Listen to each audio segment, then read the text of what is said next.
Let's talk about why I used box.gg in 2025 to get Pokemon cards.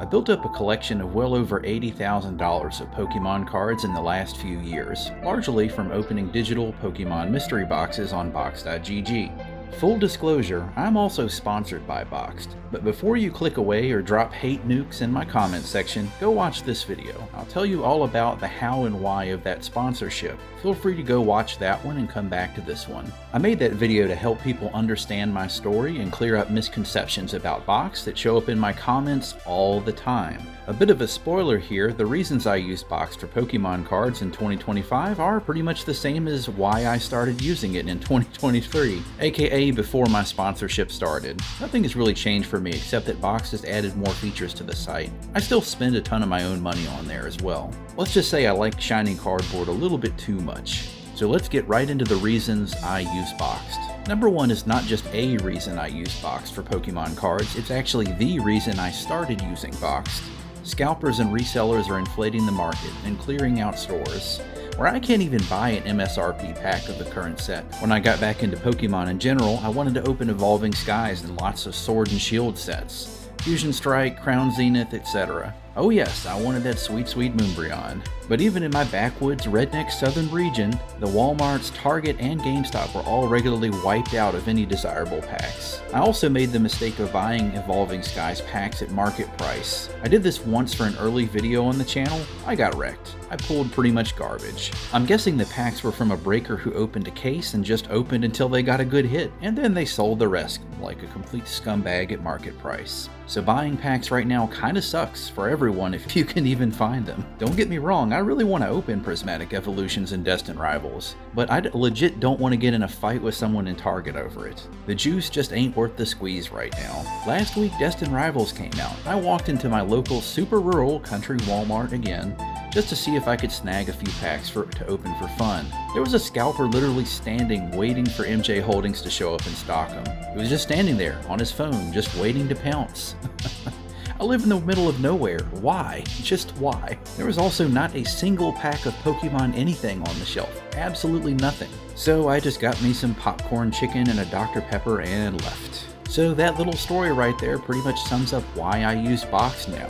I can't find any Pokemon cards anywhere near where I live. Packs right now just aren't worth it for me, even though I miss the sound and feel of ripping into a pack. Another reason I use Boxed is the fact the cards in their boxes are market priced. So I can actually open Prismatic or Destined Rivals on Boxed, and the boxes are priced based on the market prices for singles, not sealed. Go watch a few videos on Prismatic pull rates and you'll see why the dollar value of opening a booster box or ETB is just not great right now if you don't hit an absolute top tier pull. But when I open Prismatic on Boxed, either in one of my own custom boxes or the pre-made Boxed made boxes, I can expect about an 85% return on my money, on average over a large enough sample. So what that means for me as a collector is the value I get from opening Boxed boxes has been overall better than packs recently.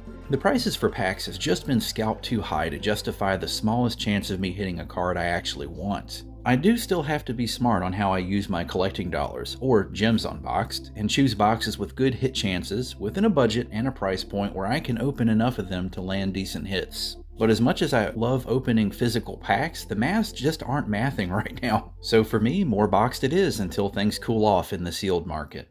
I'm a collector, and I still want to open something, but I refuse to line some Chad Bro Chill, Dude Bro Scalper's pockets with my money. Not gonna happen. So the last and biggest reason I use Boxed for Pokemon cards in 2025 is, wait for it, the flexibility. What I mean is, if I pull a card on Boxed, I can either keep the card and have it mailed to me raw, I can sell it for gems or crypto, I don't do crypto, or I can exchange it for a card I actually want, or my favorite option of all, trade it in with other cards to get slabs, aka graded cards. You can see some of those cards in the background here. I've built a pretty good sized vintage collection just by doing this, trading cards I already have or don't want for vintage slabs I do want. I can't really easily do that with a raw card in my hands from a pack. Now, I'm not saying Boxed should be the only way you get cards. I still want to open packs, but for me at least it's been a very good option for getting cards I actually want and being able to scratch that pack opening itch. This next part is really important, so listen up. If you do use Boxed, use it responsibly and intelligently.